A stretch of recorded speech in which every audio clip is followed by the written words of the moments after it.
Hi everyone, welcome to another short sermon. The title of this sermon, taken from the previously sermon, is called Who is the Enemy? And all Christians should know who their enemy is. Now, we know the answer to this, but let me quote from the Gospel of John, chapter 8, verse 44, because that is our key verse for today, and it's a good verse to describe the enemy. It says, "You are of your father the devil." Now these are referring to whom Jesus is talking to.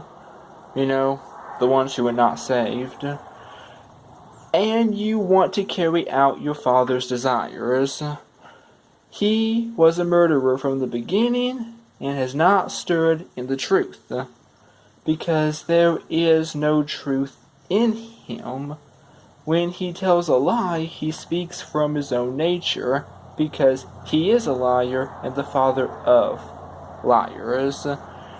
So, anyone who is a liar, their father is Satan, and that is our enemy. So, what all Christians have in common is that they have one enemy, and that is Satan. Team members should know who their opponent is, and they need to know why they are fighting. Christians know that their enemy is Satan, and as we know, this was formerly the archangel all the way up in heaven, who was a worship leader during the time of creation, and he was probably the highest angel ever. So he decided that he was going to become like God, because he was the closest one to that, and pride developed in him. Well, when pride was found in him, God kicked him out of heaven down to earth. Alright, and then he became a snake, or a serpent, which tempted Adam and Eve to eat of the fruit, and then they sinned.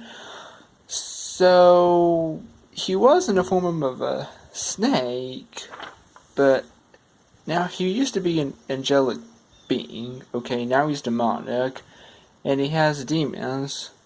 1/3 of the angels got kicked out of heaven. Alright, 1/3. Now you may think, well, why was Satan cast to earth, where we are at? Because he was supposed to be under our feet. We were supposed to take dominion over the devil and the animals, although we no longer have dominion over the animals because we sinned. Okay? Now, Satan is defeated because of what Jesus did on the cross. Before that time, he wasn't defeated and he had power.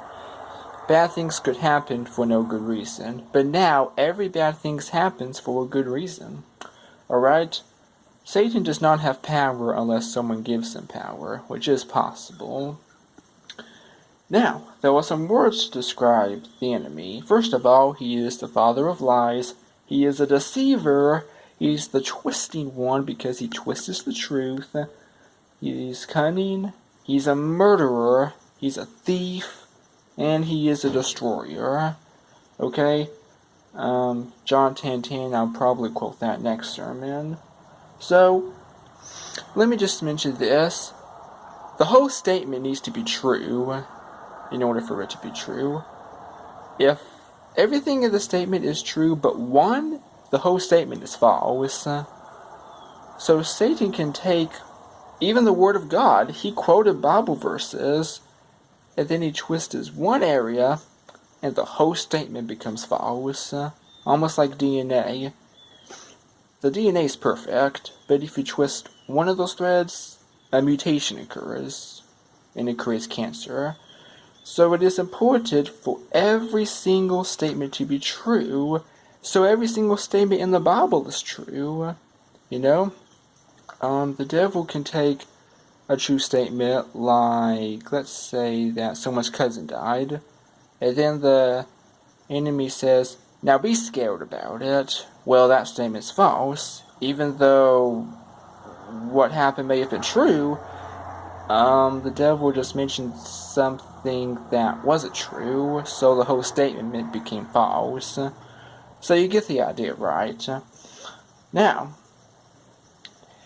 if the only thing that he says is lies, we can take the opposite of what the enemy says, and it is truth. You know? Just take the opposite of what the enemy says, and it becomes truth. Alright? But then, how do you know whether God is speaking or the enemy? Well, you read the Word of God.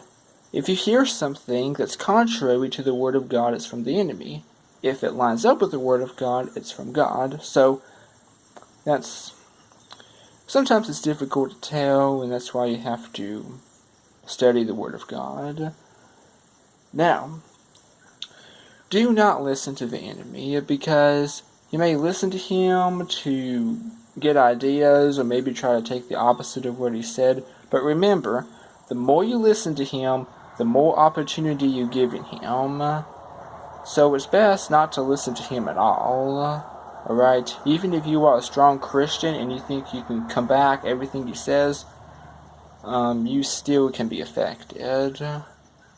Don't just sit in front of the television thinking, I'm not going to be affected by it. You will.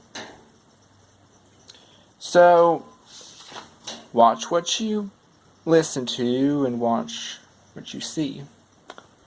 Well, that's the end for the sermon, and come back next time as I talk about where is the enemy. In the meantime, see you later.